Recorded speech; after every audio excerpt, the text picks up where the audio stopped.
我们提过，睡觉打呼呢，跟睡觉的时候嘴巴张开来有非常密切的关系而且根据我们的经验呢，大概90%以上睡觉打呼的人，睡觉的时候嘴巴会张开来。那有些人他会很疑惑他睡觉的时候嘴巴是闭上的，早上起来的时候嘴巴也是闭上的，所以他认为他睡觉的时候呢是嘴巴闭起来的但是事实上，刚睡的时候嘴巴闭上，刚起来的时候嘴巴闭上，不代表你中间嘴巴都是闭上的很可能你嘴巴会张开来的。那也有些人说呢，他的另外一半说他睡觉打呼的时候呢，嘴巴是闭起来的。那是不是一定这样子呢？其实是有点商榷的因为我所谓的嘴巴张开来呼吸呢，并不是要嘴巴张很大才算嘴巴张开来。事实上，只要上下嘴唇分开来一点点，甚至不到0.5公分的距离，那么这个就算是嘴巴张开来呼吸嘴巴张开来呼吸跟嘴巴闭起来呼吸对打呼的影响是非常的大。那你要怎么确定呢？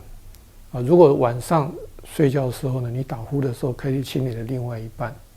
注意去看那因为嘴巴如果张开来一点点的时候呢，从侧面看可能会看不清楚，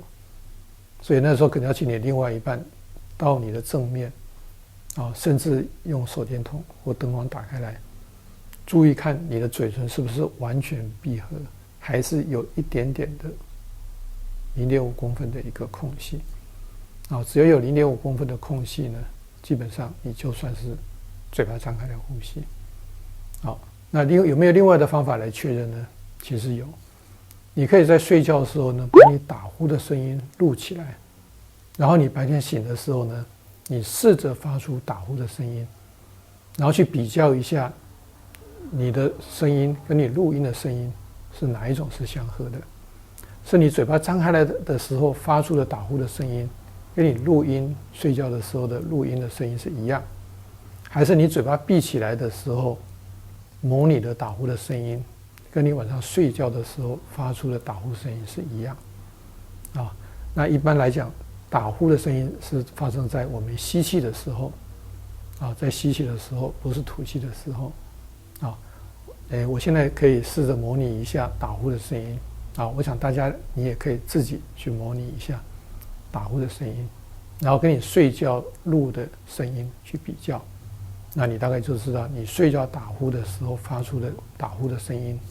到底是嘴巴张开来的还是嘴巴闭起来的那嘴巴张开来的时候模拟打呼的声音是很简单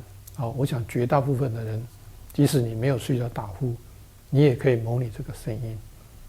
就是你嘴巴张开来，然后很用力的吸气然后试着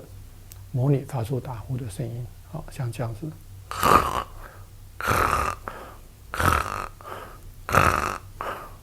这个是嘴巴张开来那嘴巴闭起来呢，是一样同样的用力吸气，试着模拟打呼的声音像这样子的话，嘴巴闭起来几乎就发不出睡觉打呼的声音那当然有些人他嘴巴闭起来还是可以模拟发出睡觉打呼的声音那这样的话你晚上睡觉你也有可能是嘴巴闭起来发出打呼的声音不过基本上大概90%以上的人睡觉打呼的声音呢，大部分都是嘴巴张开来的所以嘴巴张开的打呼的声音呢是比较洪亮声音会比较大所谓的如雷鼾声那几乎都是嘴巴张开来的嘴巴闭起来